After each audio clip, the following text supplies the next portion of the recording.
পৃথিবীতে সেরা শব্দ মা। মায়ের সাথে কখনো কারো তুলনা হয় না।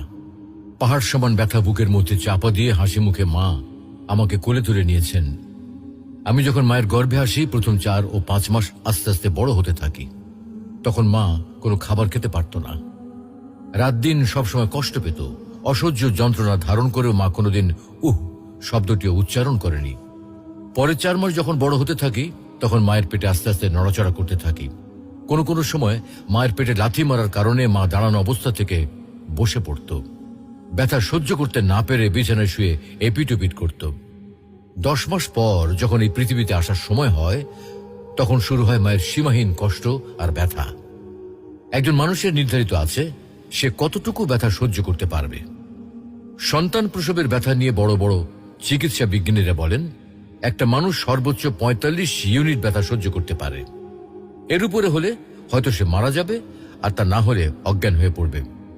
যখন মা আমাকে প্রসব করে, তখন তার ব্যথা হয় 60 ইউনিটের মতো, যা আমাদের দেহের 206টি হাড়ের মধ্যে 20টি হাড় একসাথে ভেঙে গেলে যে ব্যথা অনুভূত হয়।